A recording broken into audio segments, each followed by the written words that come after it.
les sources d'eau, les rivières, les fleuves et les mers. Lui qui a traversé les villages, les campagnes, les petites villes, les moyennes villes, les grandes villes, les métropoles et les mégalopoles pour être parmi nous ici. Mesdames et messieurs, je vous prie d'accueillir avec toute la bonne chaleur possible et sous vos acclamations, s'il vous plaît, Monsieur Lecomte.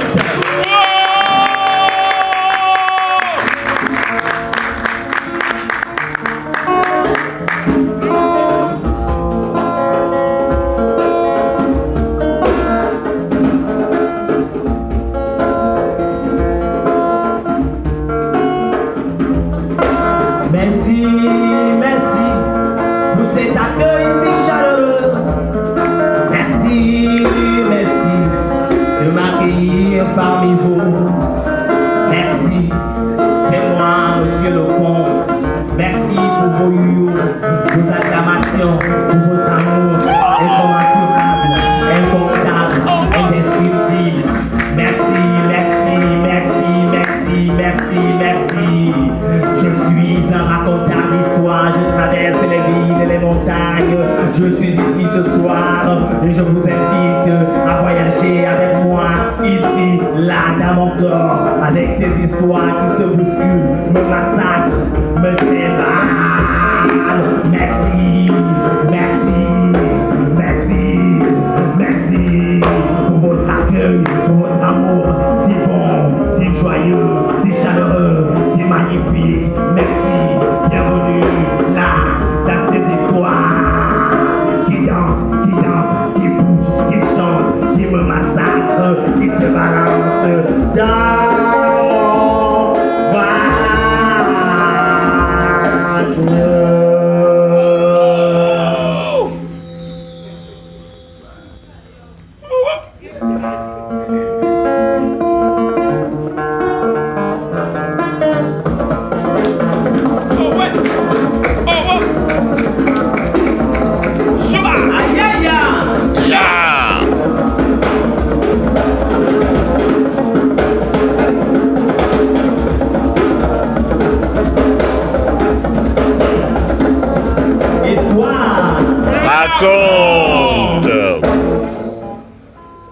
Que s'est-il donc passé entre Koul la tortue et Volokuma le coucou?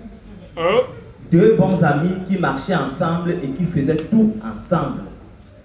Ah oui, entre Koul la tortue et Volokuma le coucou, on assistait à une véritable camaraderie, bref, une franche camaraderie qu'on n'avait jamais vue depuis l'histoire de l'humanité, mais surtout depuis l'histoire de l'amitié.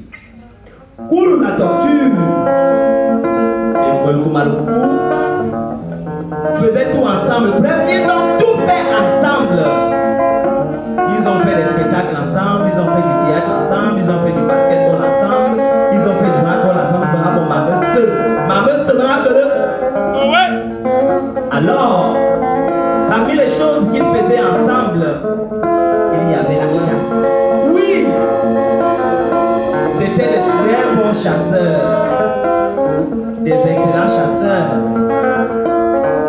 Alors, un jour, quelque chose arriva.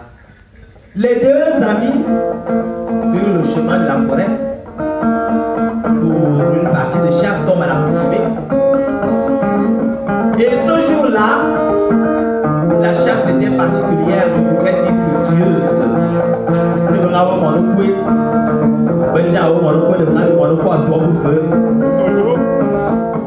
Ils attrapèrent où est le petit singe tout vivant. Ils étaient émus. Ils ont même commencé à saliver. Ils ramenèrent donc tout vivant au village. Et l'enchaînèrent dans la cuisine de Koul la tortue. Les deux amis confièrent donc la garde du petit singe à leurs enfants. Ils ne le quittaient pas les yeux. Et les deux amis retournaient dans la forêt, chercher les ingrédients et tous les accompagnements possibles pour accompagner le bon et délicieux festin.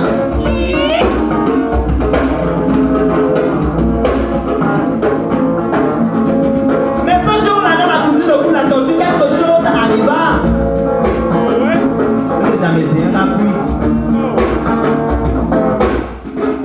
Le petit Serge était là. Regardant les enfants, le coup la tortue de Moluku Malukuku, il réfléchissait sur sa mort prochaine.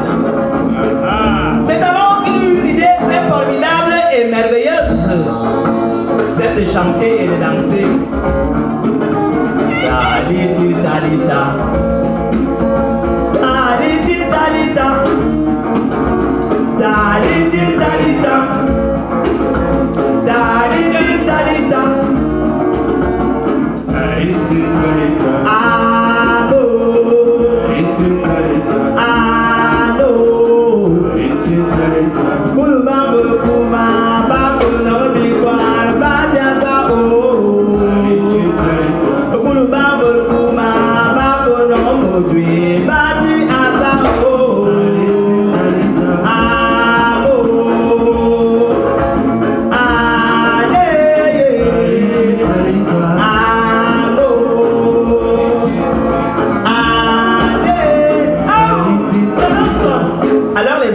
La tortue de Moluku lui posait une question.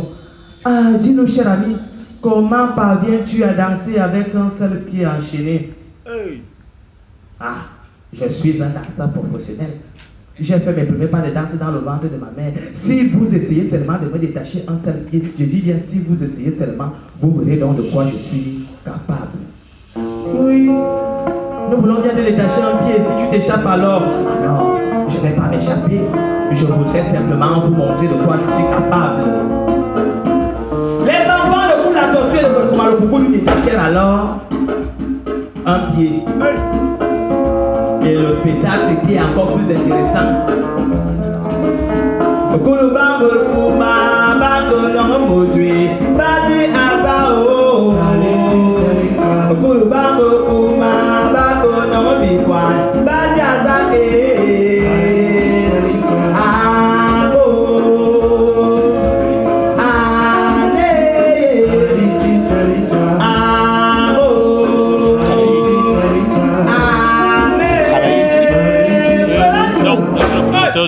Cher ami, comment parviens-tu à danser avec un seul pied enchaîné? Je vous ai très bien dit que je suis un danseur professionnel et que j'ai fait mes premiers pas de danse dans le ventre de ma mère. Si vous essayez donc de me détacher le deuxième pied, ce sera la totale de la danse. Oui, on veut bien et si tu t'échappes alors. Mais attendez, je suis votre grand frère. Vous et moi désormais nous formons une seule et même famille. Alors les enfants lui détachèrent le deuxième pied. Et le spectacle fut encore plus intéressant.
C'est comme ça donc que petit singe s'est échappé.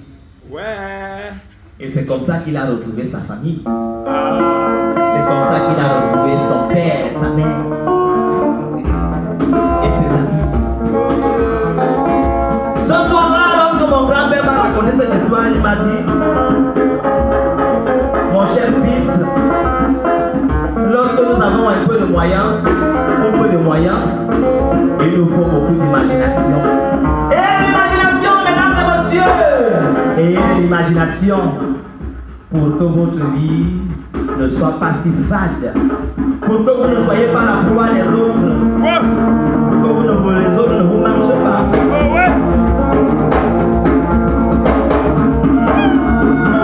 C'est ici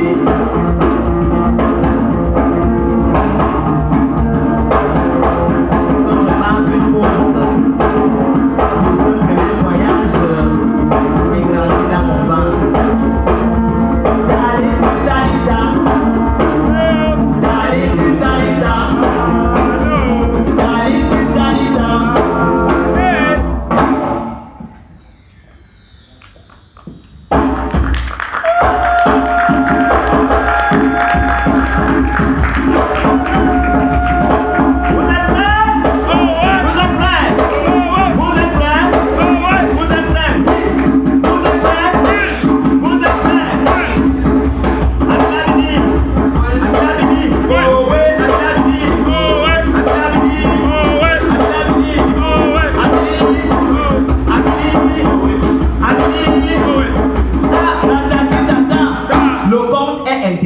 Donc c'est entre vous et moi.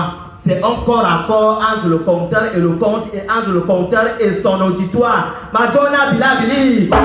Abilabili. Abilabili. Abilabili. Abilabili.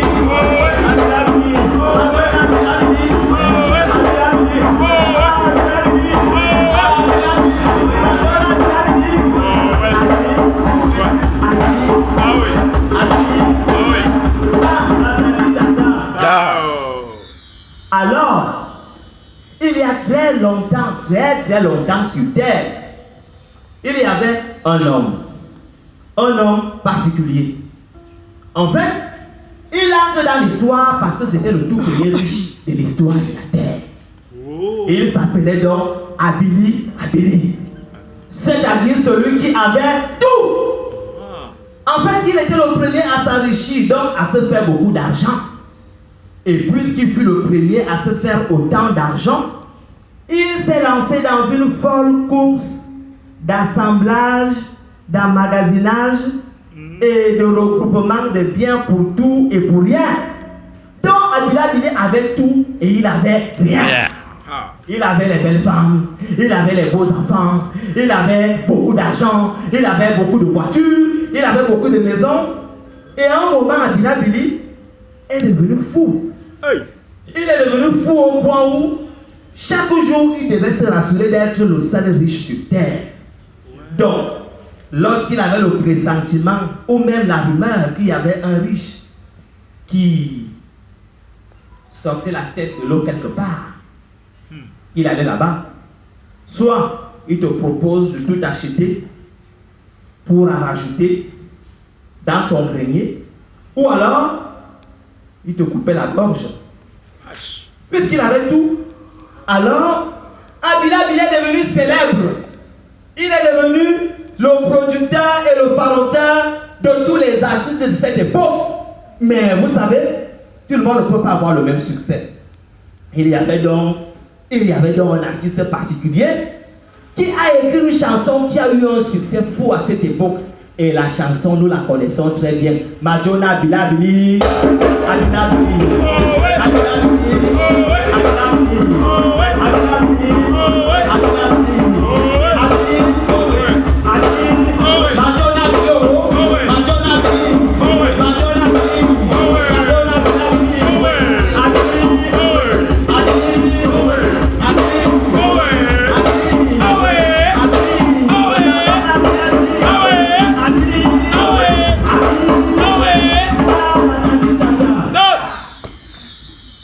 Alors, Abila était riche Il ne donnait jamais rien pour rien. Lorsqu'il donne, il fallait se rassurer qu'on fasse sa publicité bien après. Celui qui faisait la publicité était à l'abri des ennuis. Et celui qui ne faisait pas sa pub était au cas de tous les ennuis.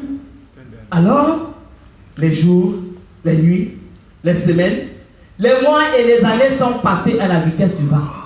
Abila Bili était toujours là. Aussi grand, aussi riche, aussi puissant. Mais Abila Bili n'a pas vu le temps passer. Abila Bili se voyait toujours jeune.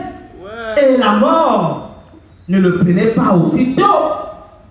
Alors un bon matin, Abila Bili s'est levé d'un très mauvais pied. Et dans sa salle de bain, il s'est regardé dans la glace et il a vu que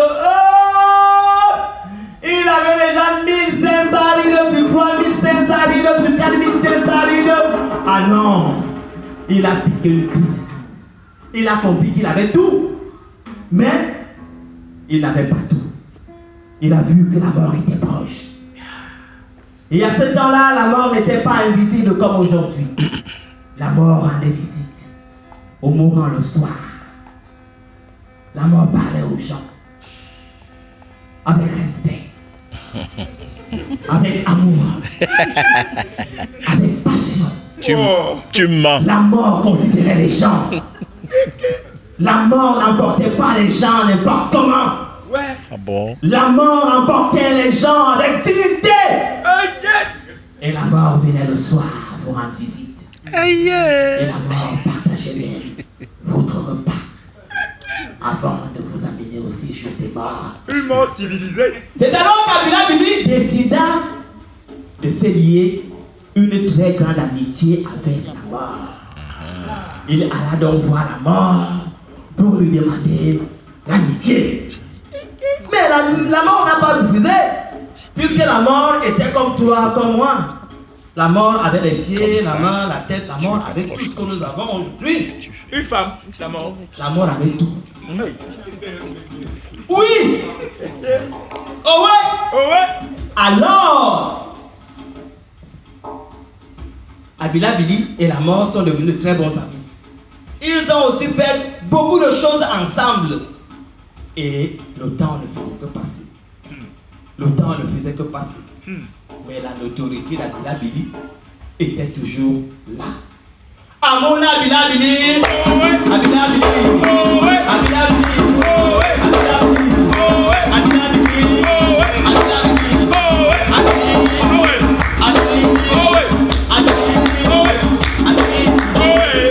alors un soir, la mort vient frapper sur la porte d'Abila Bili.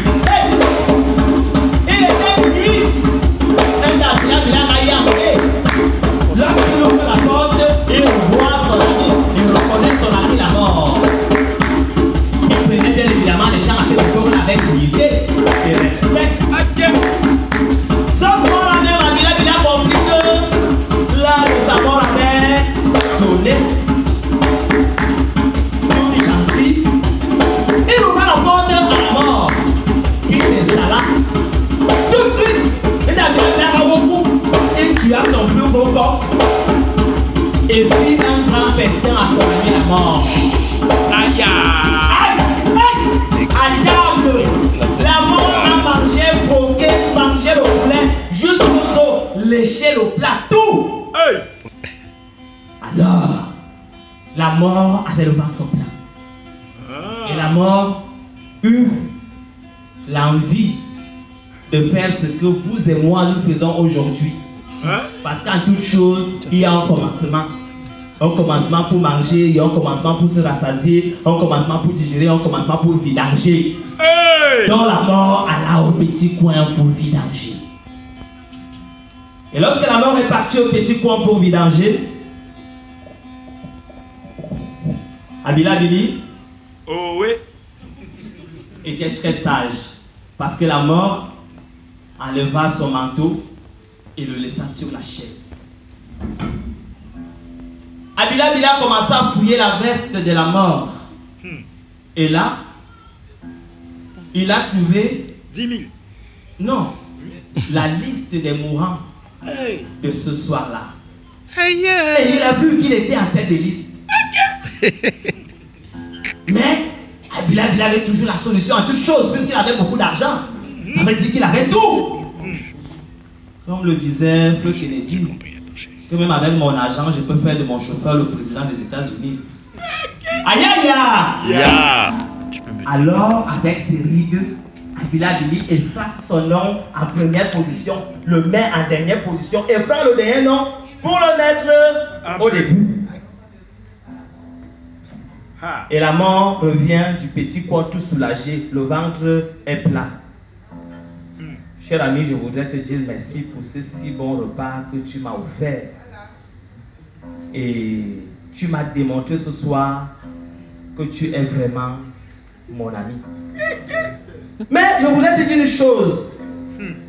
Qu'en toute chose, il y a toujours un commencement. Et que après le commencement, il y a toujours une fin. Cher ami, l'heure de ta mort a sonné. Je suis venu ce soir pour t'amener au séjour des morts avec respect, amour, passion et dignité. Mais grâce à ton hospitalité, je ne prendrai pas le premier nom de la liste. Je prendrai plutôt le dernier. Ah, mon Abilabili! Abilabili! Abilabili! Abilabili!